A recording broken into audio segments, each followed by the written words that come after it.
on that morning, I was working a day shift in the New Jersey State Police, and I was assigned to the Teams unit, which was a specialized and elite unit within the New Jersey State Police.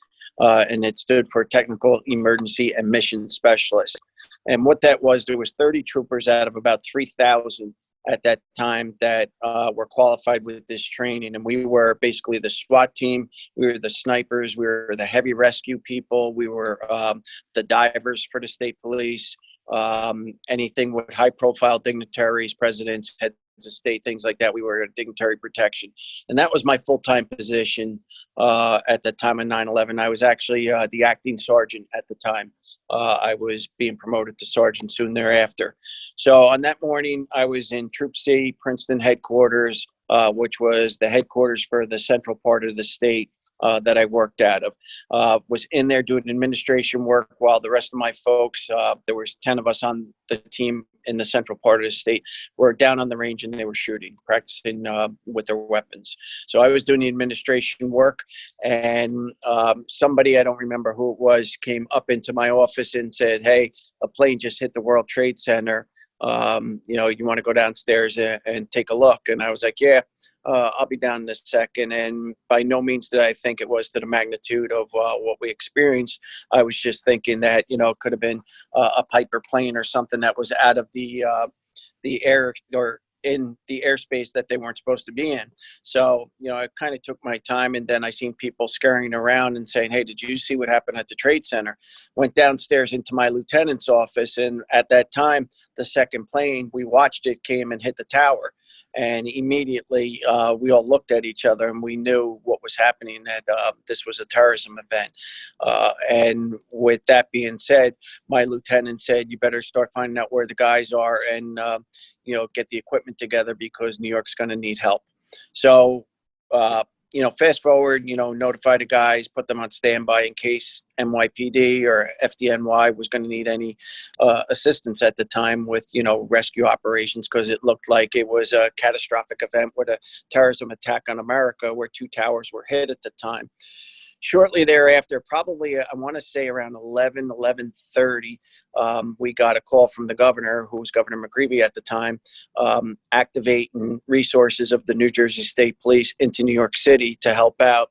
And the main resource was us, the heavy rescue guys, along with our urban search and rescue team was activated. So we immediately got all our assets together, all our trailers of equipment, got all our people prepared, and we immediately deployed into New York City. We went to New York City. We met with NYPD command post, FDNY command post, and all the other search and rescue folks that were specialized, NYPD ESU and the fire department folks. And basically from there, we stood by and waited for our assignment. They housed us at the Javits Center. We had our own little portion underneath in a garage where we built our encampment, and we stayed there for quite a bit of time. And, until we were put on the pile and started our search and rescue operation. And what did you see starting your rescue operation that day?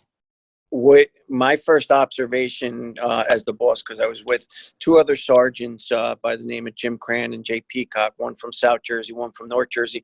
And when we went there and we did our initial assessment, because we were partnered up with FDNY and NYPD and even Port Authority at the time, was just absolute amazement because the buildings were down at that time. And just, the smoke, the fire, the debris, trying to get a sense of what just happened and what we were actually looking at.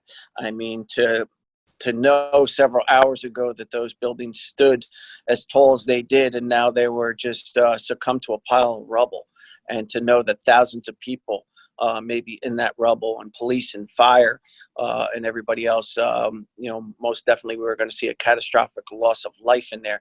It was just an unbelievable thought. And to try and put in perspective what we were looking at was just absolutely amazing. And thinking, this is the United States of America. This just doesn't happen here. How did this happen? What is going on? Well, at the same time, we knew that, the Pentagon got struck, and then you had the other plane go down in Shanksville, Pennsylvania. It was serious concerns of what was happening and what else was out there at the time, where there going to be further attacks on the United States. So trying to get our arms wrapped around everything that was going on, not only in New York City, but then dealing with the home state of New Jersey and our responsibilities in New Jersey in the event that things had to be done in New Jersey as far as securing and protecting, which also went on every day, because as the FBI was doing their investigation, it brought us back into New Jersey to some of the hot spots where some of these folks, either visited or lived in New Jersey. I'm talking about the hijackers that went out of, the airports, and that led us back as the SWAT team to do some of the high profile entries and execution of search warrants over there. So as a team, we pretty much had our hands full many hours of the day, either search and rescue or working with, the federal government on execution of search warrants, and wearing multiple hats during this time. What was, it's hard to even ask, but as part of the, was there anyone that you could rescue, and what was that like, if so, and what was it like recovering the first body part or body that you recovered? That in itself, we never lost faith, for the first couple of days, in that hope that you were going to find somebody. And, that was the mission, to find somebody, and, recover something. And then it turns into, an operation where, you've seen the heartbreak and, the stories of people looking for their loved ones and hadn't heard from them. And, like you said, if it was a recovery of a body or a body part or something like that, to do our job, that's part of what we were doing. But that in itself was very, very difficult, because we were trained as heavy rescue folks. So we'd be getting dropped into voids, any little void that you could see, climbing through steel and trying to make your way through these things, hoping that you heard something or somebody, banging on something that, maybe there was some sort of life still living down in these voids, and trying to do that. But, it was a mission.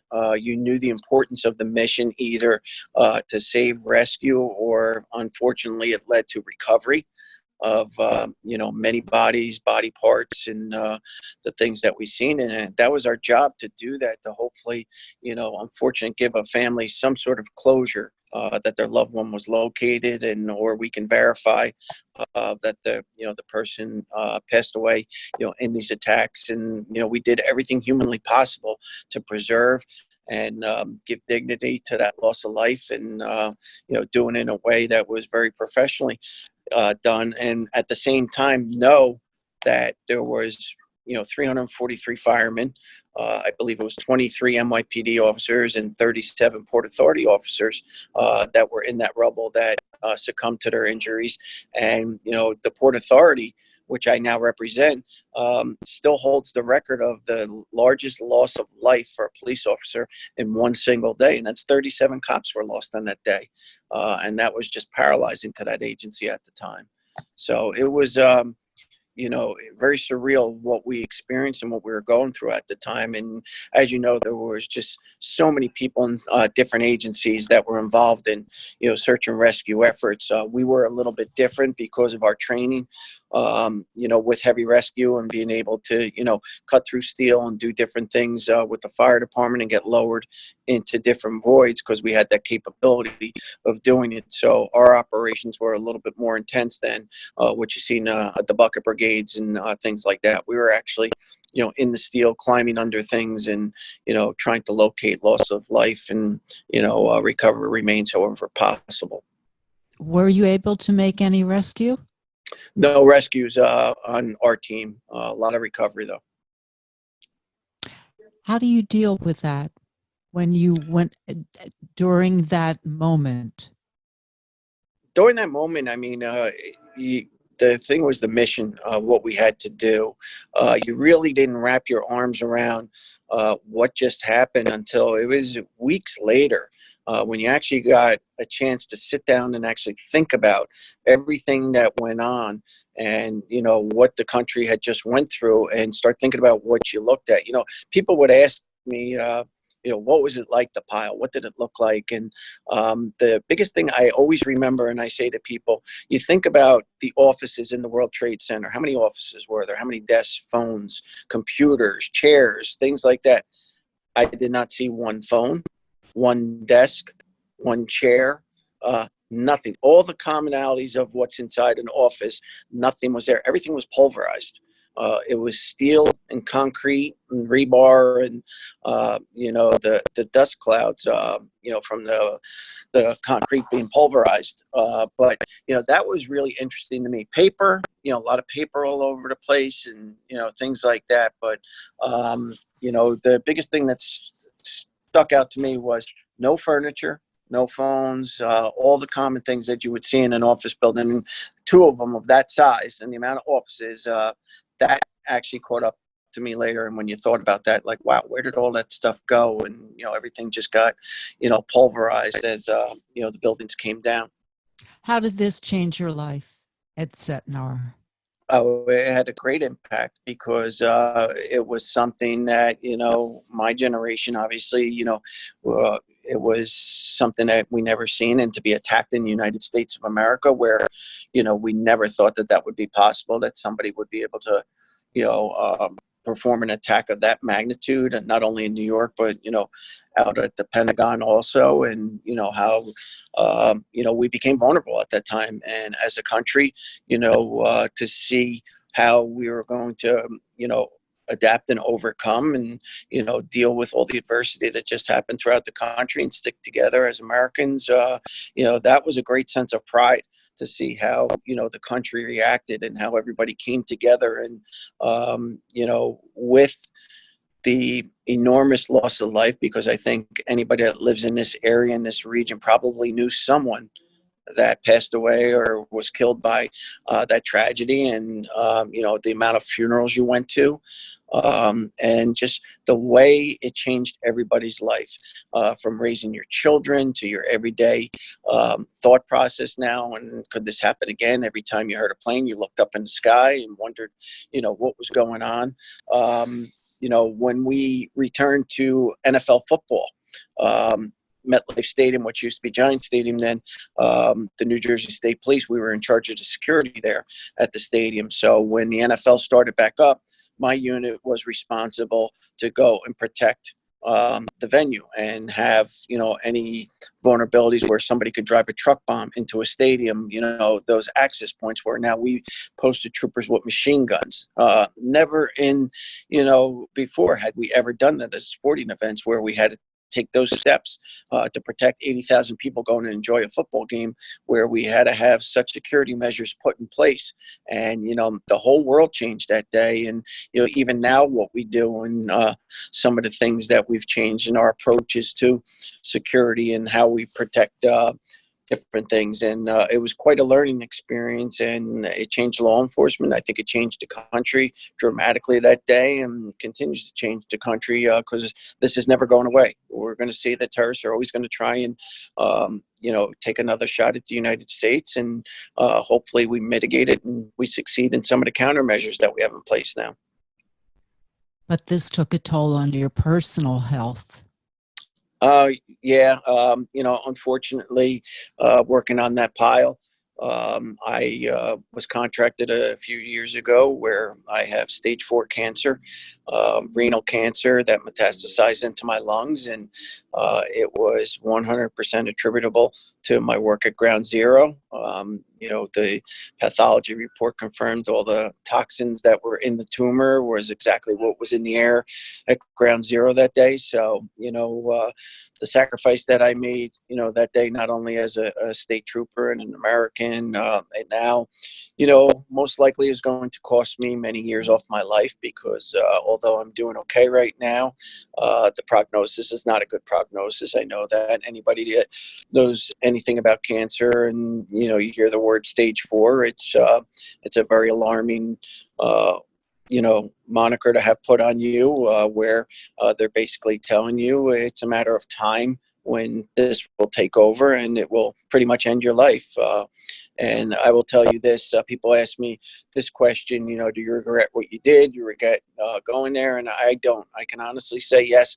I'm angry because of what happened to me and what happens to my family through this, that I may get cheated out of years with my family.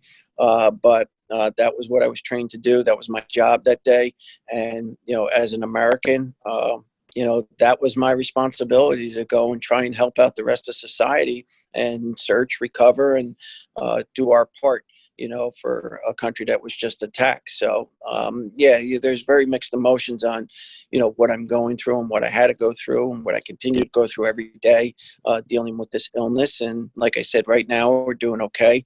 But, you're always looking over your shoulder, that time bomb with stage 4 cancer is there. And, I just have to deal with it the best I can and go about enjoying my life and, doing what I can, to enjoy it as much time as I got left here.